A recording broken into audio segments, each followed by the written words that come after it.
China's growing military presence abroad brings new challenges.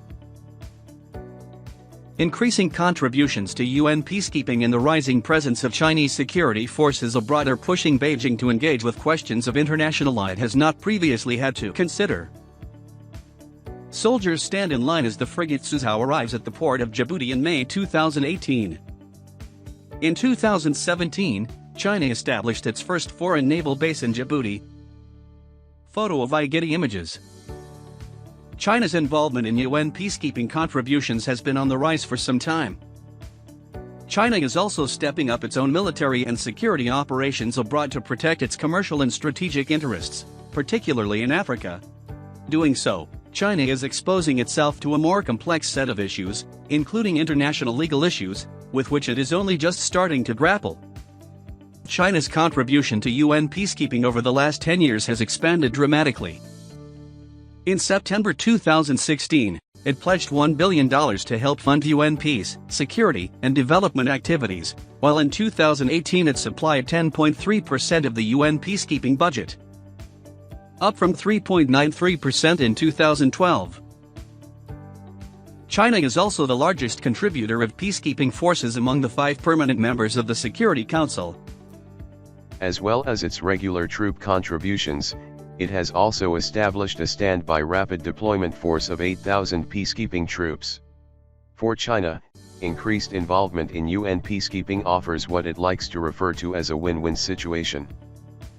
China's contribution is very valuable at a time when peacekeeping is in need of resources. Given the cutbacks from the other 4 permanent members of the Security Council in both financial and personnel contributions, waning US support for the UN and pressures on the UN budget. At the same time, the increased role in UN peacekeeping helps to cement China's image as a responsible stakeholder in the international order. China's contributions to peacekeeping missions also help to promote stability in countries in which China has significant strategic and commercial interests, such as Senegal, South Sudan, and Mali. China's increased involvement in UN peacekeeping has coincided with the adoption of a more pragmatic position in relation to its traditionally staunch adherence to the principles of state sovereignty and non-intervention. China was initially skeptical of the UN's responsibility to protect doctrine, endorsed by member states in 2005, which seeks to protect populations from gross human rights violations, and which can include recourse to use of force by the international community, if authorized by the Security Council under Chapter 7 of the UN Charter. Over time, though, Beijing has softened its stance to intervention and has gradually acknowledged the ability to respond to humanitarian catastrophes in certain circumstances. For example, voting in favor of the intervention brigade in the Democratic Republic of the Congo in 2013.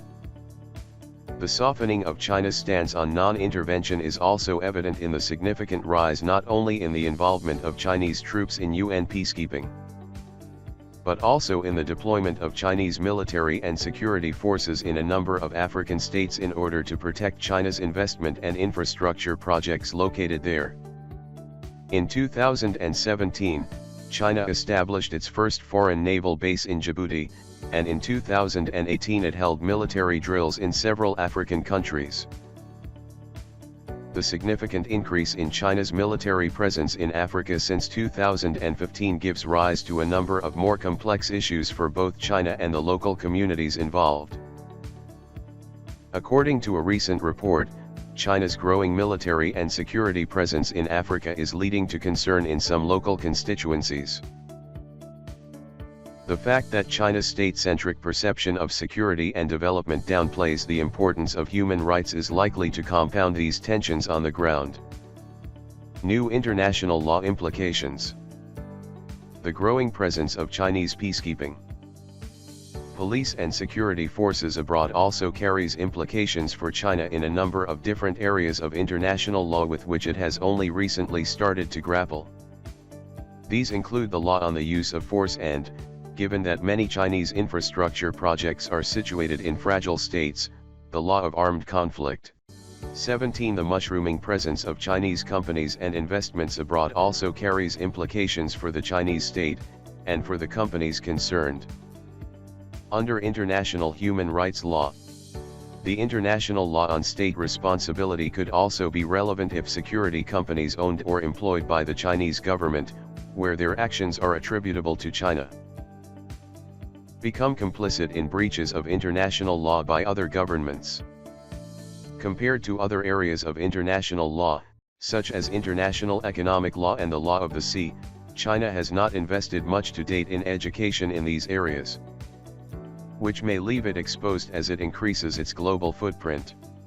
It was clear from a recent Chatham House roundtable at Columbia Law School in New York that China is now seeking to rapidly upskill in these areas. China's global economic and security ambitions appear to be tilting China towards a more interventionist approach, which is extending beyond UN peacekeeping contributions towards security and military missions of its own. Time will tell how China will respond to the challenge of burnishing its image as a good global citizen while maintaining an approach to peacekeeping, security and development which is closely informed by its own economic and security interests.